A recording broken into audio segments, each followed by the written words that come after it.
"This beach house is my new home," my sister declared on her wedding. So I exposed her forgery and pressed charges. Weeks later, she took the real estate to the beach house. I, 29M, own a small beach house that I inherited from my grandfather a few years back. It's not just any property.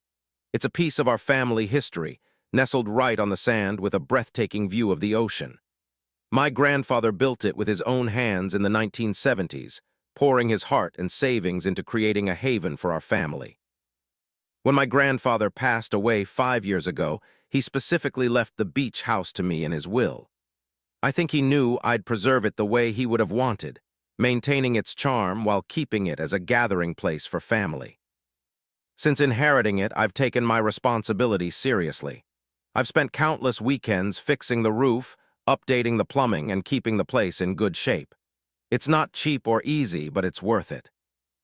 I've always been generous about letting family use it too, cousins, aunts, uncles, as long as they respect the property and follow basic rules like cleaning up after themselves and not bringing strangers without asking.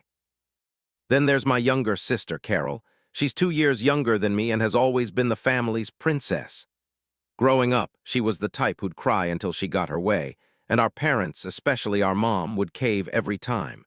If she wanted something I had, she'd throw such elaborate tantrums that eventually I'd be told to be the bigger person and give in. It was easier that way, according to our parents. This pattern continued into adulthood. She'd borrow things and never return them, show up unannounced expecting everyone to accommodate her schedule, and somehow turn any situation into a drama where she was either the victim or the star. I'd learned to maintain boundaries with her, which she hated, but it kept the peace. A few months ago, she got engaged to her boyfriend of 2 years. When she asked about having her wedding at the beach house, I was genuinely excited. Despite our differences, I loved the idea of her celebrating such a meaningful moment in a place that held so many family memories.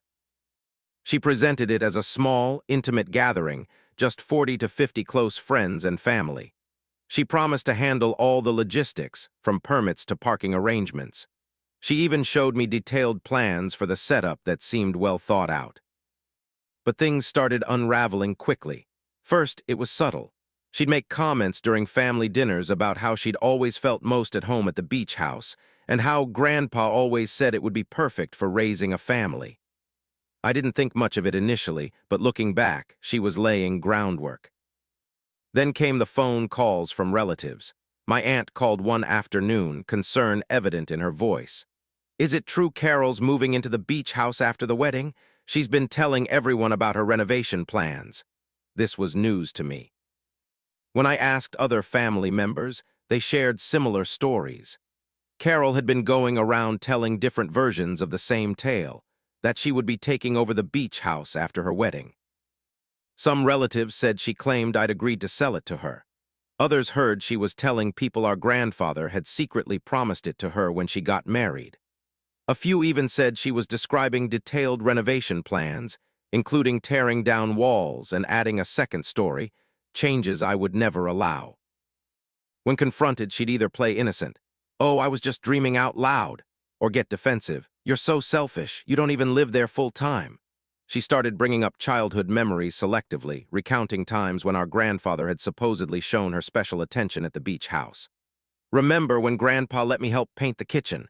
He said one day I'd be picking all the colors," she'd say, conveniently forgetting that he'd let all the grandkids help with various projects. The situation escalated when she started involving her fiancé. He began calling me regularly, trying to sound casual while probing about property values, tax assessments, and whether I'd considered selling. When I remained firm about keeping the house, they switched tactics. They started telling relatives I was struggling financially and might need to sell soon anyway. Some family members even offered to help by buying the house themselves, all orchestrated by Carol, I later learned. But the most shocking development came when I discovered the forged documents. I'd stopped by the beach house one evening to check on some repairs, and there they were on my kitchen table. Amateur attempts at legal papers claiming I'd agreed to transfer ownership. The documents were riddled with errors, including misspelling our grandfather's name and using incorrect property descriptions. There was even a poorly fabricated letter, dated 3 years ago, where I supposedly promised to give Carol the house as a wedding gift. When I confronted her about the documents, her response was chilling. "I was just trying to help formalize what we all know Grandpa wanted," she said, as if forging legal documents was perfectly normal. When I threatened legal action, she burst into tears, claiming I was trying to ruin her wedding. She called our mother, who then called me, begging me to not make a big deal out of it, because Carol was under so much stress with the wedding planning. The wedding day itself became a power play.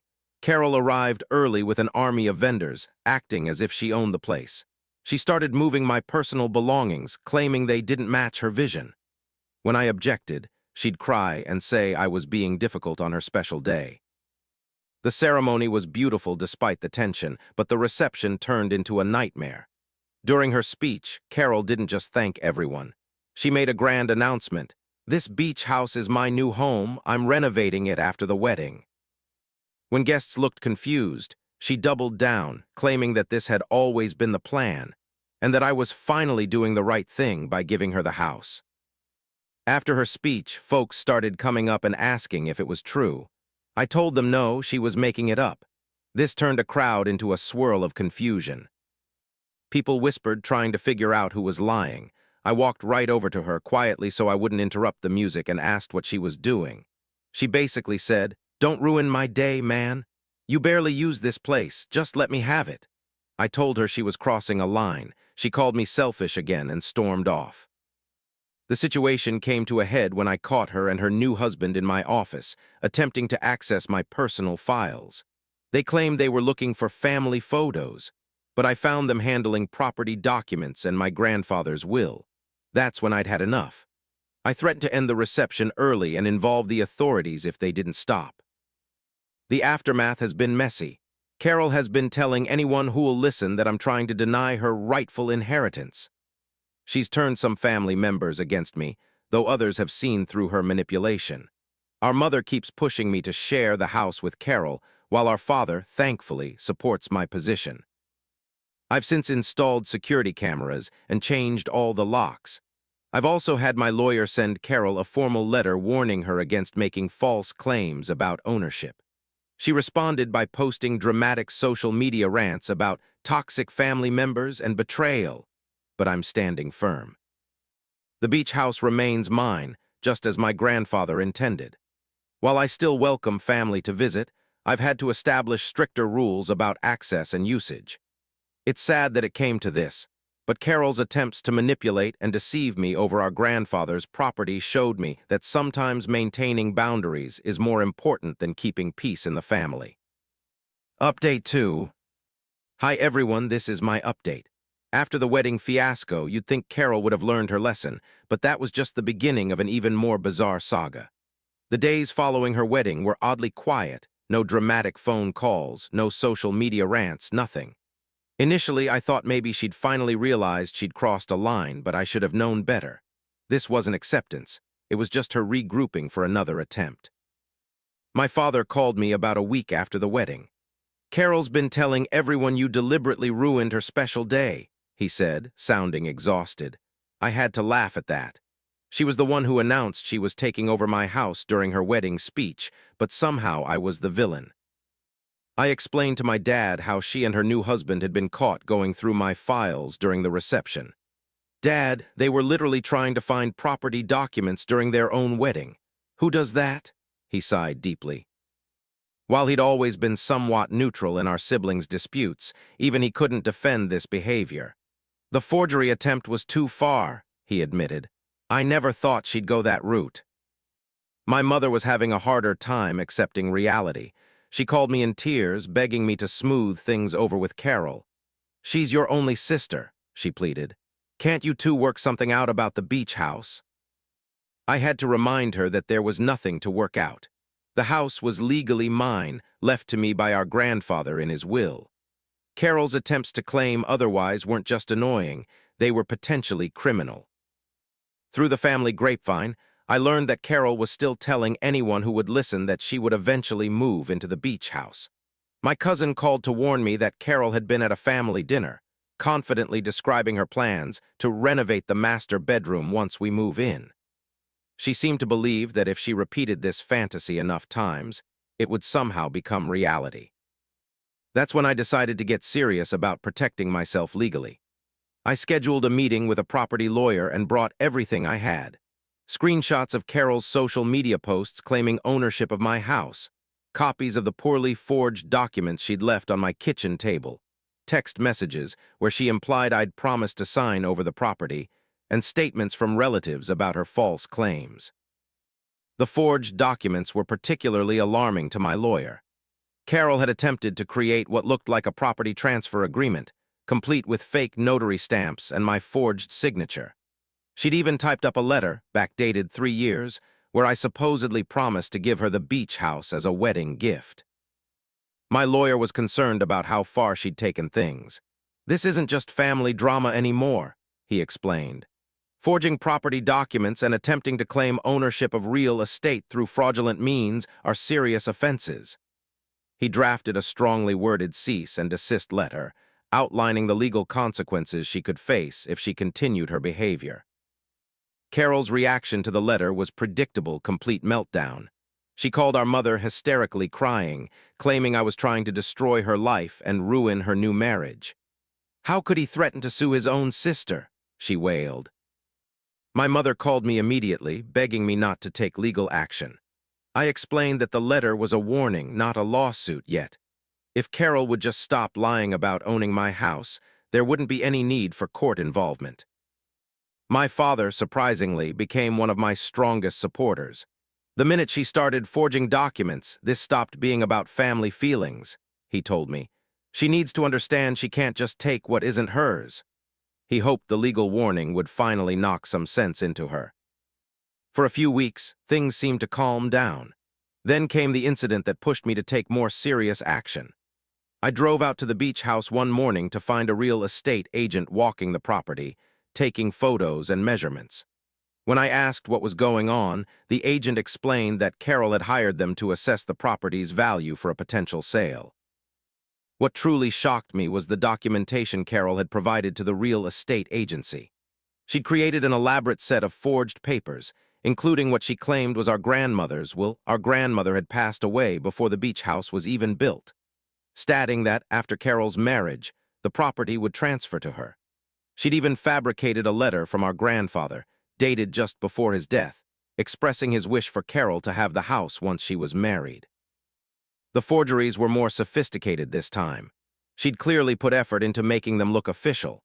She'd used proper legal terminology, added watermarks, and even included fake witness signatures. But there were still obvious problems, dates that didn't match up, inconsistencies in property descriptions, and most notably, our grandfather's signature looked nothing like his actual handwriting. I immediately called my lawyer, who advised me to document everything. I took photos of all the forged documents the real estate agent had been given and got a written statement from them about their interaction with Carol. My lawyer then drafted another, much stronger legal letter. This one specifically stated that any attempt by Carol to list, sell, or transfer the property would result in immediate criminal charges for attempted real estate fraud. The letter also detailed the evidence we had collected, the multiple forged documents, witness statements about her false claims, and documentation of her attempts to market property she didn't own. My lawyer explained that real estate fraud could result in significant fines and even jail time in severe cases. This time, my father didn't wait for the letter to arrive. He drove to Carol's house and confronted her directly. "Do you understand what you're risking?" he demanded. "Your brother isn't bluffing about pressing charges. You could end up with a criminal record that will follow you for life." According to him, Carol broke down, finally seeming to grasp the seriousness of her actions. A few days later, she posted a vague apology in our family group chat. It was classic Carol, lots of words about moving forward and healing as a family without actually acknowledging what she'd done wrong. She wrote about wanting to put the misunderstanding behind us and focus on the future, carefully avoiding any admission of her forgery attempts or false claims. I didn't bother responding to her message. Instead, I focused on protecting myself from any future attempts. I installed a comprehensive security system at the beach house, cameras covering every entrance, motion sensors, and high-security locks with key fobs that couldn't be easily copied. My lawyer advised me to keep detailed records of any future interactions with Carol, especially anything related to the beach house. He also suggested I inform local real estate agencies about the situation to prevent any more attempted sales. We filed cease and desist letters and evidence of her forgeries with the county recorder's office, creating an official record of her attempts to fraudulently claim the property. To reclaim my peace of mind, I started using the beach house more regularly. I hosted weekend gatherings with friends, organized family barbecues, and spent more time there myself. I wanted to establish a clear, visible presence as the owner and show everyone that I wasn't going to let my sister's actions keep me from enjoying my property. During one of these weekends, my father stopped by to check on things. As we stood on the deck watching the sunset, he shook his head in disbelief. "I never imagined your sister would go this far," he said. "The forgeries, the fake sale attempt. It's beyond anything I thought she was capable of." I told him I was just glad it was over, though part of me still wondered if Carol would try something else eventually. Looking back, I never wanted this conflict with my sister. All she had to do was respect my ownership of the beach house, enjoy her wedding day there, and continue visiting like any other family member. Instead, she chose to pursue an elaborate scheme of lies and forgeries, apparently believing that her usual tactics of manipulation would somehow override legal property rights. The whole situation has changed our family dynamic permanently. While most relatives understand and support my position, especially after learning about the forged documents, there's still tension at family gatherings. Carol's actions forced me to take a harder stance than I ever wanted to, but I refuse to feel guilty about protecting what's legally mine. Sometimes standing your ground means being the bad guy in someone else's story, and I'm okay with that. Update 3. Hey there, you probably want to know how this whole mess finally ended, so this is my final update. The fallout has been pretty significant. Her reputation in our extended family is basically in tatters. A lot of our aunts and uncles witnessed her meltdown at the wedding firsthand, heard about the forged documents, and figured out she'd been lying the whole time. It's hard to spin that kind of behavior in a positive light, and she seems to know it. She's been keeping a low profile lately. These days, we barely speak. When we do run into each other at family events, it's awkward. She'll make some polite small talk, but quickly finds an excuse to be somewhere else. The beach house has become the elephant in the room. She won't even mention it anymore. She tried telling a few relatives that I made up the forgery story, but nobody's buying it. Some family members even have video recordings of her wedding speech where she announced the house was hers. Kind of hard to deny that kind of evidence. My mom's still upset about how everything went down, but even she acknowledges I wasn't the one who started this mess. Dad's been more understanding about the whole thing. He occasionally hints at the possibility of reconciliation between my sister and me someday. I just shrug when he brings it up. While I'm not planning to hold a grudge forever, I definitely won't trust her with anything involving money or property again. Sometimes I still can't believe she thought she could just claim my house as her own. Asking for help or needing a place to stay, that's one thing. But forging documents and telling our entire family she was the rightful owner, that's another level entirely. This wasn't some petty sibling rivalry. It was attempted theft, plain and simple. I hear they're living in a small apartment now. Friends say they're doing okay, but it's probably not the fairy tale beginning they'd imagined.